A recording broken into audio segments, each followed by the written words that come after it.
프로야구 40주년 레전드 시상 있었는데요. 41위를 하면서 아휴 레전드 40인에 못 들었어요. 네, 맞아요. 이 결과를 듣고 아유 솔직히 아마 41등이라고 알려주지나 말지. 그러니까 한 44위다. 왜 긁어부스럼을 만드냐고. 그러니까. 왜 성질을 긁냐고. 등수에는 못 들어섰습니다라고 했으면 몰랐는데 네. 근데 사실 그것도 그러려니 했거든요. 근데 몇몇 선수들이 이제 40명 이제 안에 꼽혔는데 이게 몇몇 봤어요. 이게 누가 있나. 내가 이 선수보다는 좀 낫지 않나? 뭐 이런 선수들이 사실 몇 명 있습니다. 아쉬웠던 부분은 어떤 거냐면 이게 제가 이제 기아 타이거즈에서 10몇 년 동안 활약을 했잖아요. 네. 근데 아마 그렇게 기아 타이거즈의 유니폼을 입고 갔다고 한다면 조금 가능성이 있지 않았을까라는 생각이 드는데 그쵸. 제가 마지막에 KT 위즈 유니폼을 이제 입고 은퇴를 해서 그 KBO 그 투표에 KT 위즈로 이제 그 등록이 된 거예요.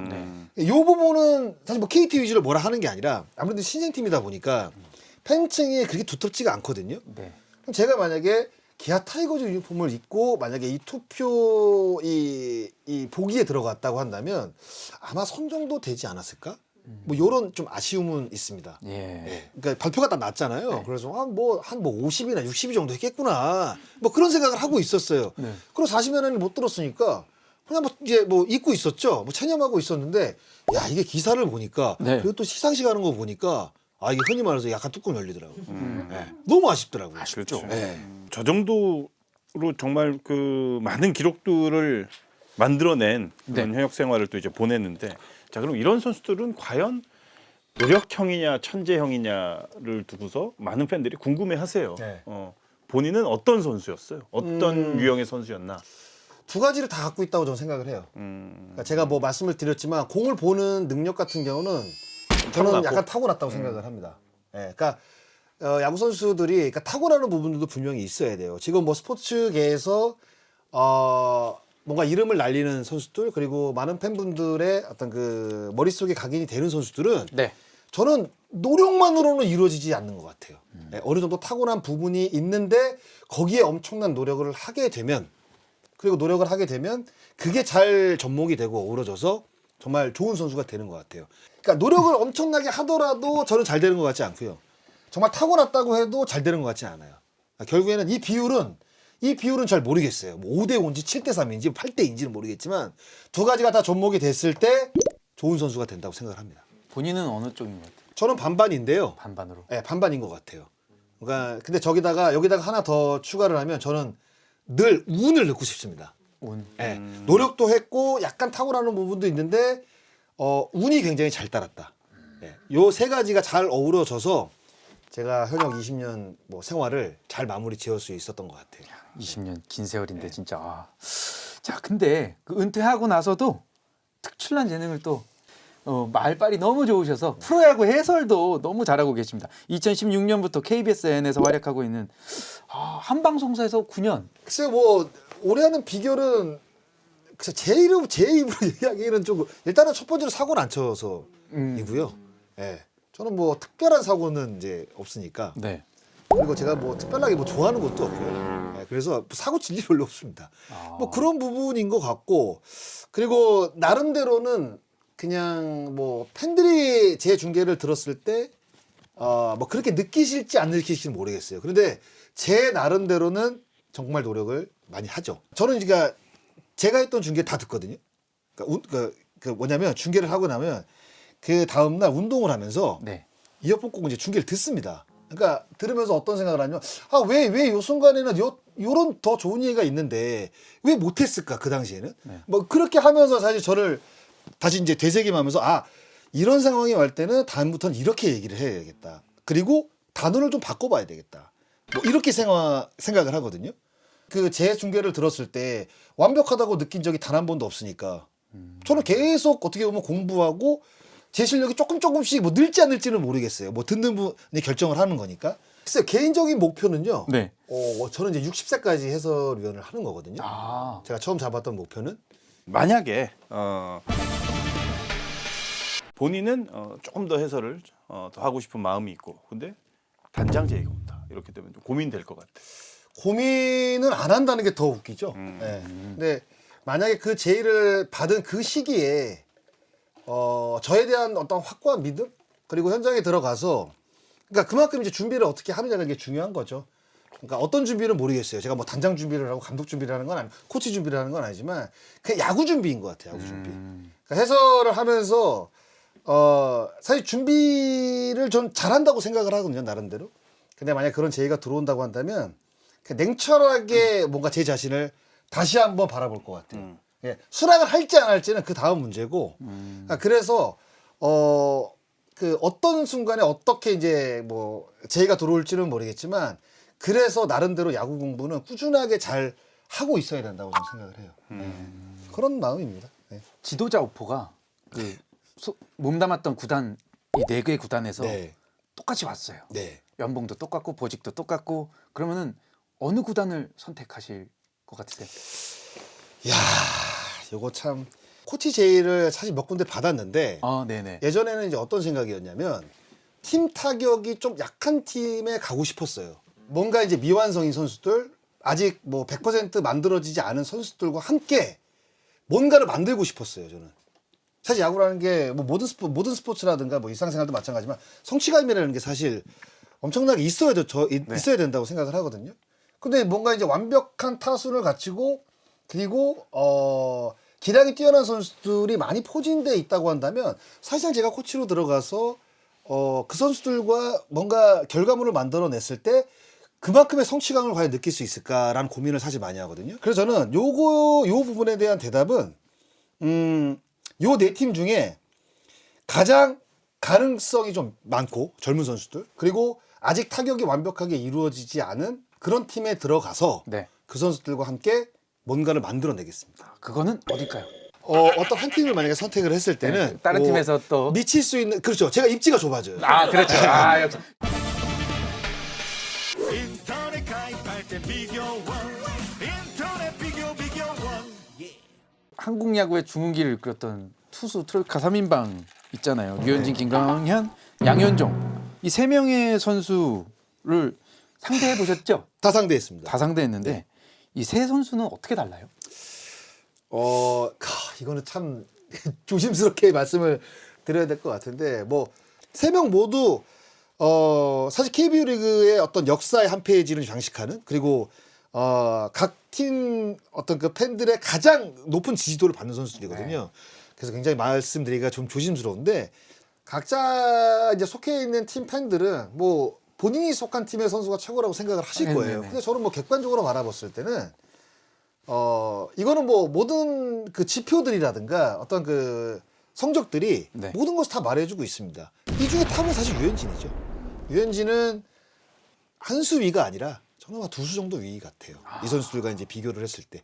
뭐 김광현 선수도 굉장히 뛰어난 선수고 양현종 선수도 뛰어나죠. 근데 다 각자 장점들이 있는 투수입니다. 이제 양현종 선수 같은 경우에는 지금 뭐 8년 연속 170이닝이니까 8시즌 연속 뭐 그런 거에 대한 장점이 있고 김광현 선수 같은 경우에는 김광현 선수가 딱 주는 그 네임밸류라는 게 있거든요. 믿고 볼 수 있다. 그냥 마운드에 있을 때 든든함 이런 것들이 있고 유현진 선수 같은 경우는 뭐 따로 설명이 필요 없을 것 같습니다.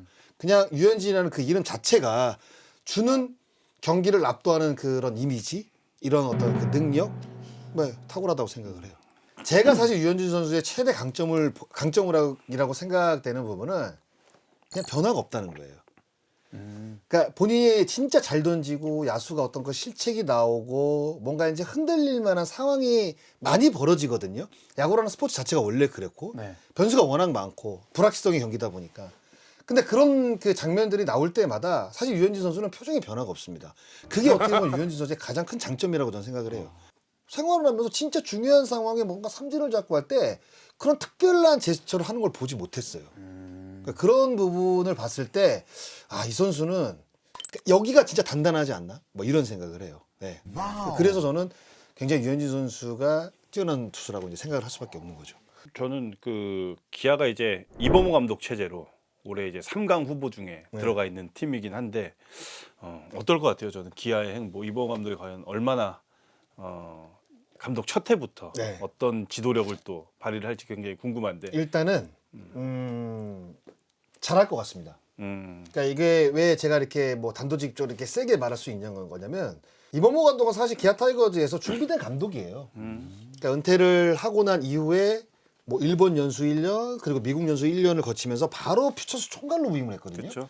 그러니까 그때부터 그러니까 연수를 갈 때부터 기아 타이거즈가 이제 이범호 감독을 차기 감독, 그러니까 차차기 감독으로 아마 생각을 하고 아마 영입을 했을 겁니다. 근데 조금 어떻게 보면 이제 상황적으로 보면 일찍된 부분들도 분명히 있는데 그 퓨처스에서 선수단 관리를 또 해봤고 그리고 어떻게 보면 코치의 요직인 타격 코치를 또 역임을 했단 말이에요. 그렇게 되면 뭐 팀 사정도 모르는 것도 아니고 그러니까 뭐 제가 뭐 감독을 해보지 않아서 이게 답이다라고 이제 말씀을 드릴 수는 없지만 선수를 굉장히 잘 만나야 되거든요. 결국은 야구는 선수가 하는 거니까 네. 선수를 잘 만나야 되는데 지금 기아 타이거즈의 라인업과 그 다음에 선수 구성이 굉장히 좋습니다. 좋은 성적이 날 가능성이 높아요. 네. 그러면 이것도 이범호 감독에게는 굉장히 행운이라고 봐야겠죠. 그런 상황에서 이범호 감독에게는 심적인 어떤 그 마음의 부담감을 좀 내려놓고 시즌을 좀 맞닥뜨릴 수 있는 그런 상황이 아닌가라는 생각을 합니다. 네. 워낙에 말씀을 너무 잘해 주셔가지고 이 시간이 너무 기다려졌습니다. 구독자분들께서 네. 장성호 위원님을 위한 Q&A 이건 꼭 물어봐 듀오를 네. 준비를 했는데요. 올림픽이었는지 기억은 잘 안 나는데 당시 이제 장성호 선수가 배팅 연습하다가 그대로 타석 들어가서 예. 지적받았던 적 이게 뭐예요? 어떤 이런 적이 있었어요? 그 지금 정대현 그 삼성 라이온즈 2군 감독이죠. 네네네.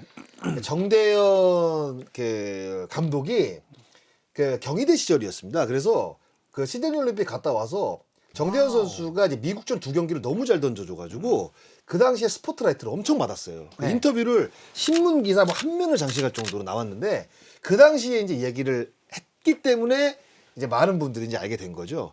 네덜란드하고 이제 연습 경기를 했습니다. 근데 이제 제가 야구를 하면서 처음 대표팀에 뽑힌 거였어요. 국제대회가 어떻게 이루어지는지, 국제대회는 어떤 느낌으로 경기에 임해야 되는 건지 아무것도 모르는 상태였거든요. 그러니까 너무 긴장을 한 거죠, 연습 경기 때. 근데 이제 우리가 이제 그 대기 타석에서 그러니까 앞 타자가 이제 타석에 있고 연습을 합니다. 스윙을 하고 이제 못 풀고 들어가는데 이제 그 링이라는 걸 이제 끼죠. 끼고 이제 하나가 이제 앞 타자가 이제 치고 나갔어요. 네. 그럼 그걸 빼고 나가야 되는데 네. 그걸 이제 그대로 들고 나간 거죠. 그대로 들고 나갔는데 타석에 섰어요. 네. 근데 이제 너무 긴장을 한 나머지 이 원래 엄청나게 무겁거든요. 근데 그 무게를 못 느낀 거예요. 이렇게 하니까 그 속으로 링이 껴 있는 생각은 못 하고 배트가 왜 이렇게 갑자기 무거워졌지? 이렇게 되는데 링이 껴 있는 거예요. 네. 그래서 거기서 빼고 뒤로 던졌죠. 네. 싹 뒤를 봤죠. 더가웃에서 날 지켜보는 선수가 있나. 근데 그걸 정대현이가 본 거죠. 근데 그걸 인터뷰에 이제 얘기하는 바람에 근데 이제 왜냐하면 제가 이제 그 아마추어를 지나면서 대표팀을 한 번도 한 적이 없거든요. 네. 그 올림픽 그 시드니 올림픽도 그 김웅용 감독님이 이제 사령탑으로 가시면서 타이거즈 선수도 한 명은 또 데려가야 되니까 제가 그때 성적이 좀 좋았어요 그때. 그래서 네. 제가 이제 유일하게 이제 선발이 돼서 갔는데 이제 워낙 긴장을 하다 보니까 어떻게 보면 지금 지나면 엄청난 태풍이면서 추억이죠. 네, 재밌는 추억입니다. 아, 네, 뭐 좀 네. 그럴 수 있죠. 긴장하고 그러면. 아, 그럼요. 근데 본 경기도 아닌데. 그러니까요. 네. 네. 본 경기 때 그랬으면 진짜 재밌었겠다. 그죠? 중계하면 재밌을 거예요. 진짜 개망신 당하는 거죠. 자, 근데 시드니 올림픽 동메달, 와, 부산 아시안 게임 금메달, 도하 아시안 게임 동메달, 또 아시아 선수권까지 해서 총 5개의 메달이 있는데 궁금한 거 있어요. 저 5개의 메달과 골든 글러브 하나랑 바꿀 수 있으면 바꾸시겠어요? 안 바꿉니다. 골든글러브는 제가 뭐 계속 말씀을 드리지만 받지 않은 상황이고 저보다 뛰어난 선수가 받았기 때문에 저에게 큰 의미는 없어요. 네, 골든 글러브는 사실 개인의 영광이지만 그렇죠. 그 아시안 게임 올림픽 메달은 아, 연금이 나오잖아요. 아니 내가 지금 멋지게 포장하려고 그랬는데 연금으로 아니 근데 이거는 뭐 사실이니까요. 네. 그리고 이제 올림픽 동메달도 연금이 있고요. 그리고 이제 아시안 게임 제가 그 부산 아시안 게임 금메달을 땄고 카타르 도하에서 동메달을 땄거든요. 네. 그래서 그게 두 개가 합쳐져 가지고 이제 또 연금이 되더라고요. 그래서 그 두 가지 연금을 합쳐서 제가 지금 받고 있습니다. 야, 뭐 자세하게는 안 물어보겠습니다만은 예, 바꾸지 않아도 되겠다, 그죠? 아, 그럼요. 네. 골든글러브 뭐 그거 뭐라고요? 그럼요. 거기서 뭐 돈이 쭉쭉쭉 나오는 것도 아니고. 자, 저희가 이렇게 구독자분들 질문을 댓글로 이렇게 받고 있습니다, 여러분. 커뮤니티 페이지 보시면은 다음 출연자 공개와 함께 댓글창 열어놓고 있으니까요, 많이 참여 부탁드리도록 하겠습니다. 자, 이번에는 게스트가 다음 게스트를 지목해주는 챌린지가 있습니다. 저희 네. 야, 너 나와라고 크게 외쳐주시면 되는데 네. 장성호 위원의 추천 게스트 지금부터 알아보겠습니다. 하나, 둘, 셋 하면은 여기 카메라 보시면서 지목해 주시면 돼요. 자, 하나, 둘, 셋. 차우찬, 최진행, 야, 너 나와. 네, 우리 두 선수 차우찬 선수, 최진행 선수를 지목해 주셨습니다. 지목의 이유가 있을까요? 여기 너무 많은 분들이 출연을 해서 네. 제가 이제 몇 가지 이게 몇 선수를 이야기했는데 다 나왔죠. 나오셨어요. 나오셨어요. 그분도. 이렇게 이제 진짜 너무 많은 분들이 사실 나오셨더라고요. 맞아요. 네. 제가 왜 스토킹을 안 본지는 모르겠는데 제가 이제 그 알고 있는 선수들의 풀이 그렇게 넓지가 않습니다. 그래서 차우찬 선수하고 이제 최진행 선수는 저랑 이제 같이 또 리터너즈에 같이 활약을 하고 있거든요. 네. 그래서 이 두 선수 중에 한 명은 뭐 나오지 않을까라는 생각을 해요. 자, 이렇게 해서 우리 장성호 위원님과 함께한 스토킹 5번째 시간 마무리해 보도록 할 텐데요. 오늘 어떠셨나요? 제 이야기를 이렇게 한 2시간 반 정도 이야기할 수 있는 시간을 주셨다는 거에 너무 감사드리고요. 어디서 이렇게 얘기하기가 사실 어렵잖아요. 제 인생이 뭐라고.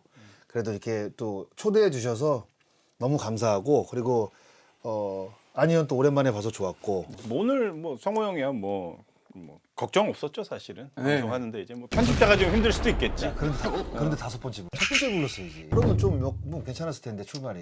그 첫 첫 번째 번째 부분이네. 손님이 어쩔 수가 없었어. 누구였는데? 호준이 형. 호준이 형이야. 1월 28일인가 캠프 전날. 가기 그날 전에 아니면 안 왔구나. 된대.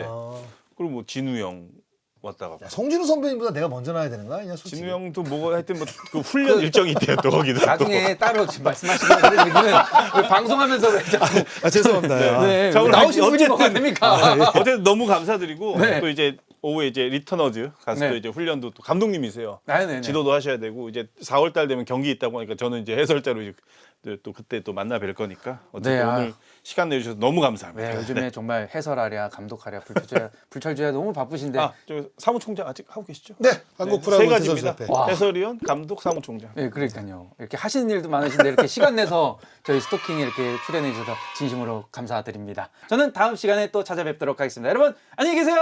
고맙습니다. 다양한 별명과 리액션으로 팬들에게 웃음을 안겼던 차천재 최태인 선수 나와주셨습니다. 반갑습니다. 아마추어 애들 육성하는데 야구하면서 저는 고정관념을 항상 애들한테 깨라고. 옛날에 우유하고 밥 말아 먹어본 적 없어요? 맥주에 밥을 말아 드세요? 고정관념을 깨야 됐잖아요. 이런 고정관념은 갖고 있어도 될 것 같은데. 오늘 토크 중간중간 시원하게 음주 토크 태인 선수의 프로필 그만 드세요. 이게 지금